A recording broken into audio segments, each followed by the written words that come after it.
back to my channel.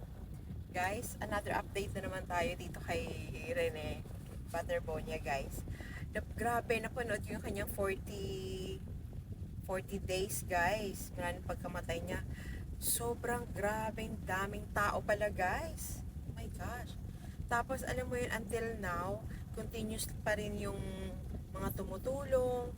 Grabe, as in, talagang fulfilled talaga yung yung sinabi ni Bobet na by June provided na lahat, as in talagang continuous talaga yung tulong, bumabaha talaga.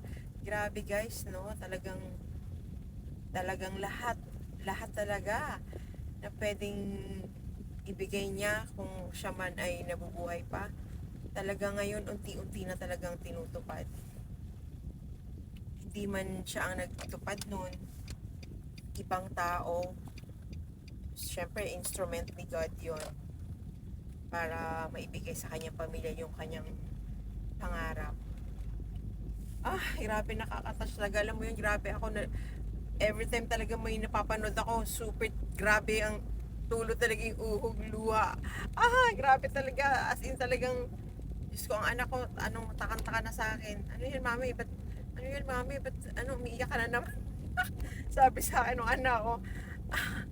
Grabe talaga. Tapos, yung mga teammates niya, pag napapanood yung mga testimony, grabe talaga. Diyos ko, nakakaiyak talaga. Diyos ko. Tsaka, nakakilabot.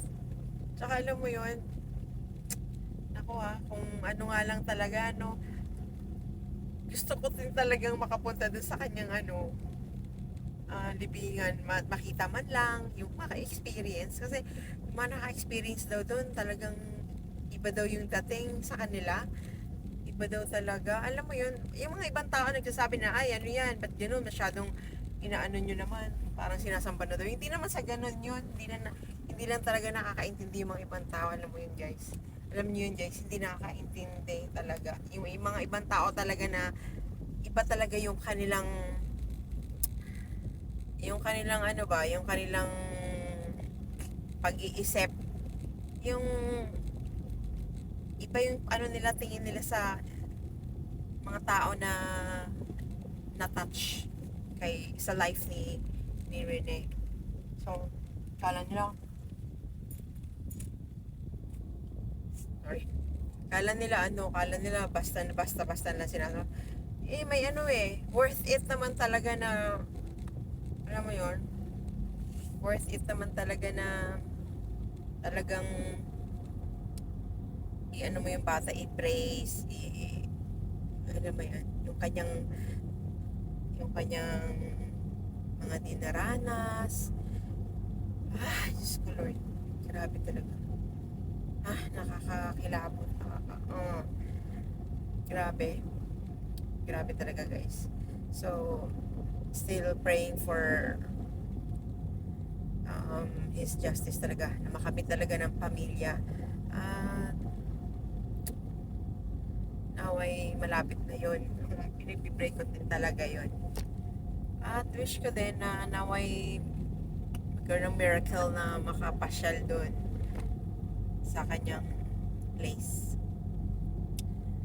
Oh my gosh, nakaka-touch talaga, guys. Kaya, guys, thank you sa mga nag-likes at saka nanood ng videos ko doon sa Real Talk ko. Thank you, guys.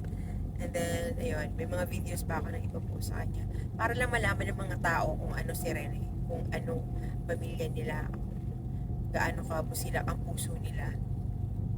Kasi yung mga ibang tao hindi alam, diba? Kaya ako talaga, nasubaybayan ko na talaga. Sinubaybayan ko na talaga. Hindi na,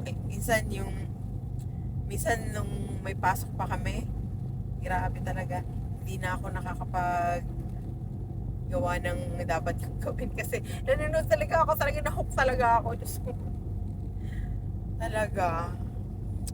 Kaya justice for him. So, thank you, guys. Thank you for watching.